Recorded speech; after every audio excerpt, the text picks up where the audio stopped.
뭐해? 어린 소피아가 물었다. 아무것도 아니야. 할머니가 대답하고는 짜증내듯 쏘아붙였다. 그냥 틀니를 찾고 있지. 어디서 잃어버렸는데? 여기. 할머니가 말했다. 저기 서 있었는데 자개꽃 사이로 떨어졌어. 둘은 함께 찾아보았다. 나한테 맡겨. 소피아가 말했다. 할머니는 똑바로 서지도 못하잖아. 저리 가. 정원에서 소피아는 꽃으로 된 지붕 아래로 들어서서는 푸른 나무줄기 사이로 기어갔다. 그 아래는 금지된 곳, 아름다운 곳이었다. 검고 부드러운 땅에 흰색과 분홍색의 틀니가 있었다. 입안을 가득 채울 오래된 틀니. 여기 있네. 아이는 외치면서 일어났다. 끼워. 보지 마. 할머니가 말했다. 이건 사적인 일이니까. 소피아는 틀니를 등 뒤로 숨기고 말했다. 볼래? 그래서 할머니는 탈칵 소리를 내며 틀니를 입에 넣었다. 아주 간단한 일이었고 별로 대단한 것도 아니었다.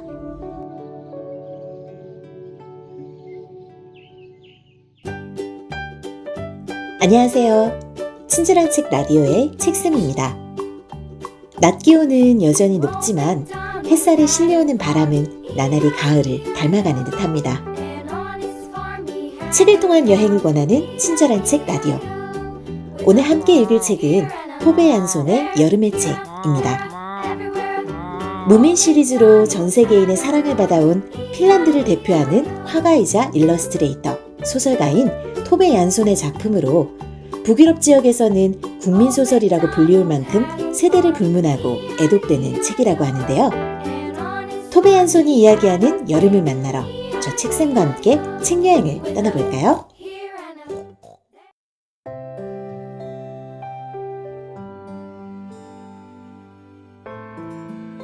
둘은 바위를 넘었다. 이끼는 미끄러웠고 해는 이미 상당히 올라왔다. 온 세상이 수증기를 뿜고 있었고 뿌연 햇빛을 받은 섬 전체가 정말 아름다웠다. 두 사람은 곳을 향해 계속 갔다. 난 이렇게 멀리까지 와본 적이 없는데? 소피아가 말했다. 할머니는? 나도 처음이야. 할머니가 말했다. 둘은 곳으로 더 나아가 바위가 계단처럼 한 단씩 낮아지며 점점 어두워지는 끝부분까지 갔다. 어둠 속으로 나아가는 한 단 한 단을 연두색 물풀이 띠처럼 감싸고 있었고 그 띠는 물결이 칠 때마다 밀려왔다가 다시 빠져나갔다. 헤엄칠래! 아이가 말했다. 할머니가 반대할 줄 알았지만 아무 반응이 없었다. 그래서 천천히 조심스럽게 옷을 벗었다. 물이 차! 당연히 차지! 할머니가 다른 생각을 하면서 말했다. 아이는 허리까지 몸을 담그고 긴장해서 기다렸다. 수영해. 할머니가 말했다. 너 수영할 줄 알잖아. 물이 깊은데? 소피아는 생각했다. 난 같이 가는 사람 없이 이렇게 깊은 데서 수영한 적이 없는데 할머니가 잊어버렸구나. 그래서 다시 올라와서 바위에 앉아 말했다. 오늘은 날씨가 좋겠네. 해는 어느새 더 높아졌다. 섬도 바다도 모두 반짝였고 공기도 무게가 없었다. 나 잠수할 줄 알아. 소피아가 말했다. 잠수하면 어떤지 알아? 할머니가 대답했다. 물론 알지. 다 잊어버리고 뛰어들어서 물속으로 들어가는 거야. 다리에 물풀이 느껴지는데 밤새기지. 물은 맑은데 머리 위는 환하고 공기방울도 생기지. 미끄러져 들어가는 거야. 숨을 참고 미끄러져 들어가서는 몸을 돌려서 다시 돌아오지. 밖으로 올라와서 숨을 내쉬어. 그러고는 물에 떠 있어. 그냥 떠 있는 거야. 그리고 눈은 내내 뜨고 있지? 소피아가 말했다. 내가 할머니한테 안 보여줘도 말이야. 내가 진짜로 잠수한다고 믿어? 아이가 물었다. 그럼. 할머니가 말했다. 옷 입어. 아빠가 깨기 전에 집에 갈 수 있게. 피로해지기 시작했다. 그녀는 생각했다. 집에 가면 잠 좀 자야겠다. 그리고 아이 아빠에게도 얘가 아직도 깊은 물을 무서워한다고 말해줘야겠네.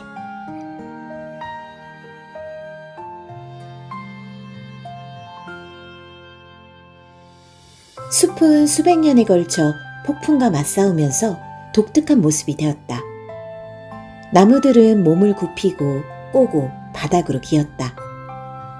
줄기는 부러지거나 썩거나 가라앉았고 죽은 나무가 여전히 파란 순이 난 나무들을 밑에서 받쳐주거나 위에서 깔아뭉갰다. 나무들은 고집을 부리면서도 항복한 자세를 취하며 서로 한 덩어리로 엉겨 있었다. 이 숲은 유령의 숲이라고 불렸다. 유령의 숲은 오랜 시간 동안 형성되었는데 살아남느냐 죽느냐의 균형은 너무나 아슬아슬해서 아주 조그마한 변화도 생각하기 힘들었다. 덤불 아래 언제나 어두운 굴 속에는 새들과 작은 짐승들이 살고 있었고 물이 고요할 때면 날개치는 소리나 짐승이 달려가는 발소리가 들렸다. 할머니는 혼자 숲으로 가서 천천히 나무 밑동과 고사리 옆으로 기어들어갔고 피곤해지면 땅에 몸을 눕히고 회색 이끼와 가지로 만들어진 그물 사이로 하늘을 바라보았다.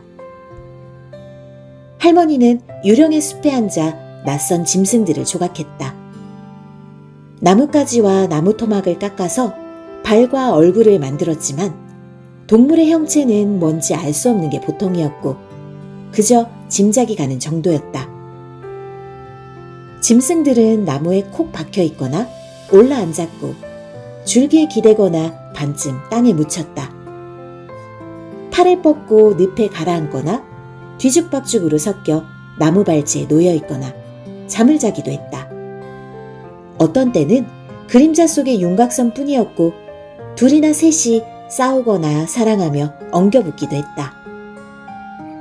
할머니는 이미 형태가 잡힌 오래된 나무만을 사용했다. 나무를 통해 전달하고 싶은 말을 이미 품고 있는 나무토막들만을 알아보고 선택했다.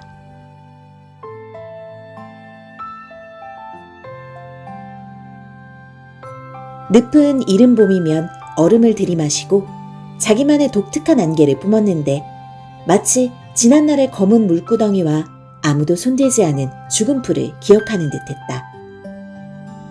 섬 전체가 안개에 쌓여 있었다. 5월 초에 바닷가에서 경험할 수 있는 특별한 고요가 어디나 흐르고 있었다. 나뭇가지들 사이에서 물방울이 떨어지는 소리가 똑똑히 들렸다. 아직 새싹이라고는 보이지 않았고 북쪽으로는 여기저기 눈이 보였다. 희망을 가득 품은 경치였다. 긴 꼬리 오리들은 멀리서 끊임없이 노래하고 있었다. 짝을 찾고 있네. 소피아가 말했다. 해가 떴고 안개가 잠시 빛나더니 아예 사라졌다. 바다 가운데의 큰 바위 하나에 긴 꼬리 오리 한 마리가 있었다. 이미 죽은 채로 푹 젖어서 손으로 쥐어짠 비닐봉지처럼 보였다. 소피아는 그걸 보고 늙은 까마귀라고 말했지만 할머니는 그 말을 믿지 않았다. 하지만 봄이잖아. 소피아가 말했다. 아직 죽을 때가 안 됐어. 태어난 지 얼마 안 되고 이제 갓 결혼했는데 할머니가 그랬잖아. 그런데 쟤는 그래도 죽었네. 할머니가 말했다. 왜 죽었지? 화가 잔뜩 난 소피아가 외쳤다. 짝사랑 때문이지. 소피아의 할머니가 설명했다. 수컷오리였는데 자기 짝한테 밤새도록 노래를 하고 갈갈거렸지. 그런데 다른 수컷이 와서 짝을 빼앗았어. 그러니까 물에 머리를 박고 떠내려간 거야. 말도 안 돼. 소피아가 소리치고 울기 시작했다. 오리는 물에 빠져 죽지 않아. 제대로 얘기해. 그래서 할머니는 오리가 그냥 돌에 머리를 부딪혀서 죽었다고. 너무 신이 나서 앞뒤도 안 보고 노래하고 갈갈거리느라 이런 일이 생겼다고 최고로 행복할 때 그런 일을 당했다고 말했다. 그게 낫네, 소피아가 말했다. 묻어줄까? 그럴 필요 없어, 할머니가 대답했다. 밀물이 오면 알아서 장례를 지낼 거다. 바닷새는 바닷사람처럼 묻혀야지.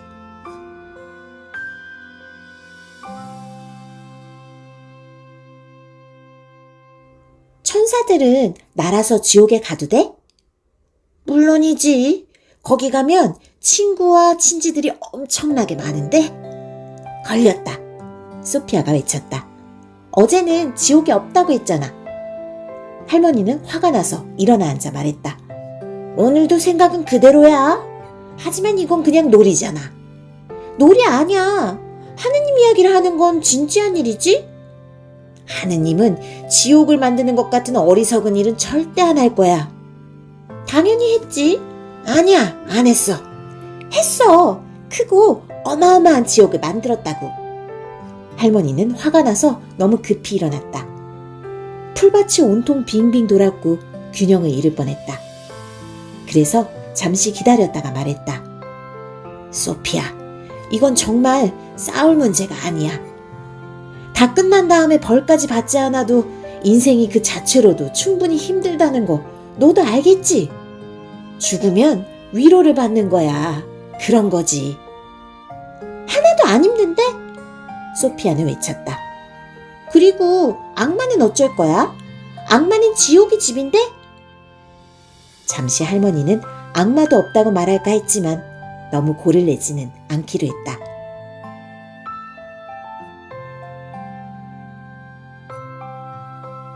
할머니가 말했다. 내가 보기에는 모든 일들이 점점 작아지고 멀어지고 전에는 그렇게 즐거웠던 일들이 아무 의미가 없어지고 사소해지는 것 같아. 어떻게 생각하면 참 허무한 일이지. 어쨌건 이야기는 할 수 있어. 사실 텐트에서 홀로 자기에 소피아는 너무 어렸지만 허락해 주었던 것이다. 그게 어떨지는 아무도 몰랐지만 그냥 혼자 협곡에서 자게 했다. 그래서? 하고 소피아가 화난 듯이 물었다. 그게 재미가 없다니. 무슨 말이야? 그냥 할머니가 대답했다. 나처럼 너무 나이를 먹으면 같이 할 수 없는 게 너무나 많다고. 아니지. 할머니는 뭐든지 다 나랑 같이 하잖아. 우린 늘 똑같이 하잖아. 좀 기다려봐. 한참 흥분한 할머니가 말했다. 아직 다 말을 안 했다고. 모든 일을 같이 한다는 건 나도 잘 알아.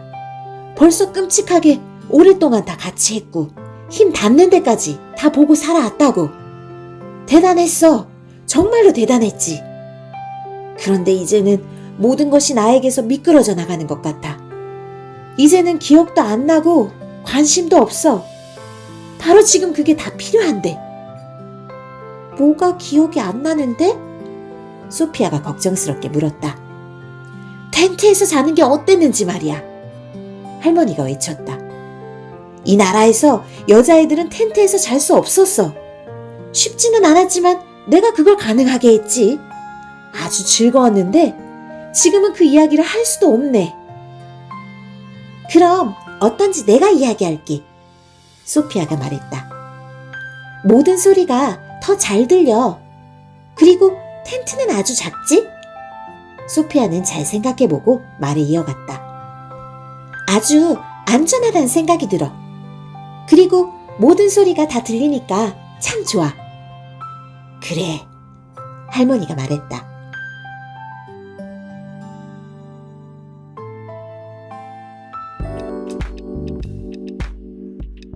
투닥투닥 언쟁을 하거나 싸우고 삐지고 또 함께 모험을 하는 할머니와 손녀딸의 세대를 초월한 우정이 사랑스럽습니다. 특히 섬에서 지내는 계절과 날씨의 변화를 묘사한 부분이 인상 깊은데요. 섬에서의 여름이 지나고 모든 물건들이 정해진 자신들만의 자리로 돌아가는 모습을 그리며 매주많은 책의 마지막 장을 덮으면서 치열하고 뜨거운 여름을 보낸 후에 허탈함과 쓸쓸함과 더불어 자연의 섭리를 따르는 시간의 흐름에 숙연해지기도 합니다. 여름이 저무는 지금 읽기에 딱 좋은 책이라는 생각이 드네요. 친절한 책 라디오, 오늘은 여기까지. 좋아요와 구독, 알람 설정과 댓글로 여러분과의 소통을 기다립니다. 오늘도 저와의 책 여행에 동행해 주셔서 고맙습니다.